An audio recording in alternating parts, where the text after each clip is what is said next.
नाटकी लोकांचा राग येत असेल तर त्याकडे कसं दुर्लक्ष करायचं? नाटकी लोक म्हणजे असे लोक जे प्रत्येक गोष्ट अतिशयोक्तीने मांडतात. थोडीशी समस्या असली तरी ती मोठी करून सांगणं, सतत स्वतःकडे लक्ष वेधून घेणं, भावना दाखवताना खूप नाट्य करणं ही त्यांची वैशिष्ट्ये असतात. अशा लोकांशी सतत संपर्कात राहिलं की मनात चिडचिड, राग आणि मानसिक थकवा जाणवू लागतो. मानसशास्त्र सांगतं की हा राग येणं स्वाभाविक आहे, पण त्या रागात अडकून राहणं आपल्यासाठी घातक ठरू शकतं. म्हणूनच नाटकी लोकांकडे दुर्लक्ष कसं करायचं हे समजून घेणं महत्त्वाचं आहे. सर्वात आधी हे लक्षात घ्या की नाटकी वागणूक ही बहुतेक वेळा त्या व्यक्तीच्या आतल्या असुरक्षिततेतून येते. संशोधनानुसार सतत लक्ष हवं असणं, स्वतःला महत्त्वाचं वाटावं अशी तीव्र गरज असणं किंवा भावनिक दुर्लक्ष अनुभवलेलं असणं, यामुळे अशी नाटकी वृत्ती तयार होते. म्हणजेच ते लोक मुद्दाम तुम्हाला त्रास द्यायला नाटकीपणा करत नाहीत, तर त्यांच्या मनातली पोकळी भरून काढण्याचा तो एक मार्ग असतो हे समजून घेतल्यावर राग थोडा कमी होतो. दुसरी महत्त्वाची गोष्ट म्हणजे त्यांच्या प्रत्येक प्रतिक्रियेला प्रतिसाद देणं थांबवा. मानसशास्त्रात याला रिइन्फोर्समेंट म्हटलं जातं. एखाद्या वागणुकीला जितका प्रतिसाद मिळतो तितकी ती वाढत जाते. नाटकी लोक जेव्हा मोठ्या आवाजात बोलतात, रडतात किंवा वाद निर्माण करतात, तेव्हा आपण शांत राहून थोडक्यात उत्तर देऊन किंवा विषय बदलून प्रतिसाद कमी केला तर त्यांचा नाटकीपणा हळूहळू कमी होतो. दुर्लक्ष म्हणजे अपमान करणं नाही, तर अनावश्यक भावनिक ऊर्जा खर्च न करणं आहे. तिसरी गोष्ट म्हणजे स्वतःच्या भावना ओळखा.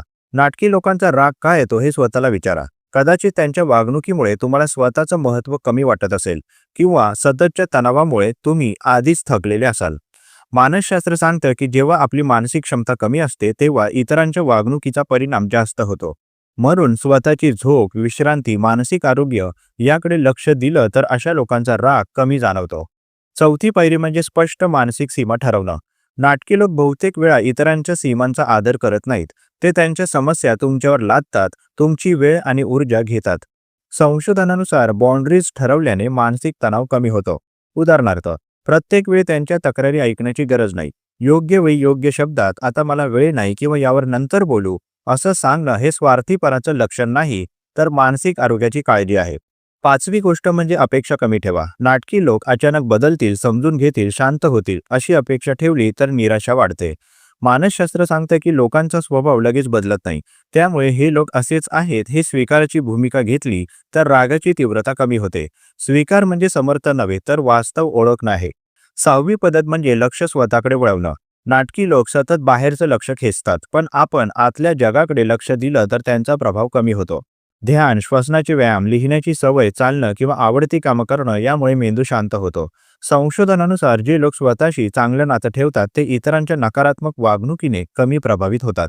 सातवी गोष्ट म्हणजे गरज असेल तर अंतर ठेवा.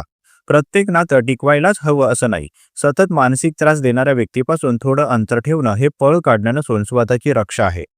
मानसशास्त्रात याला इमोशनल डिस्टन्सिंग म्हटलं जातं, जे काही परिस्थितीत आरोग्यदायी ठरतं. शेवटी नाटकी लोकांकडे दुर्लक्ष करणं म्हणजे त्यांच्या विरुद्ध लढणं नाही, तर स्वतःच्या मनाची शांतता जपणं आहे. त्यांचा राग येणं मानवी आहे, पण त्या रागात अडकून राहणं आवश्यक नाही. समजून घेणं, मर्यादा ठेवणं, अपेक्षा कमी करणं आणि स्वतःची काळजी घेणं या सवयी लावल्या तर नाटकी लोकांचं वर्तन तुमच्या मानसिक आरोग्यावर परिणाम करणार नाही. शांत मन हीच खरी ताकद आहे आणि ती जपणं आपल्या हातात आहे. प्रस्तुत मानसशास्त्रीय लेख तुम्हाला कसा वाटला जरूर कळवा. तुमची प्रतिक्रिया आमच्यासाठी महत्त्वाची आहे. तुम्ही सुद्धा कमेंट बॉक्समध्ये एखादा विषय लेखनासाठी सुचवू शकता. त्यावर लवकरात लवकर आम्ही व्हिडिओ प्रकाशित करण्याचा प्रयत्न करू. तसेच हा उपयोगी व्हिडिओ उपयोगी लोकांना जास्तीत जास्त शेअर करा. मानसशास्त्र संबंधित अशाच नवनवीन माहितीसाठी आम्हाला फॉलो करायला विसरू नका. आणि आपल्या अधिकृत व्हॉट्सॲप चॅनलमध्ये सहभागी होण्यासाठी 9137300929 या क्रमांकावर व्हॉट्सॲप करा. तेथे लगेचच तुम्हाला व्हॉट्सॲप चॅनलची लिंक मिळेल. मानसिक समस्येवर गोळ्या घेण्यापेक्षा अधिकृत मदत घ्या. त्यासाठी वर दिलेल्या क्रमांकावर फोन किंवा व्हॉट्सॲप करू शकता. लवकरच एका नवीन विषयासोबत इथेच भेटूया. तूर्तास धन्यवाद.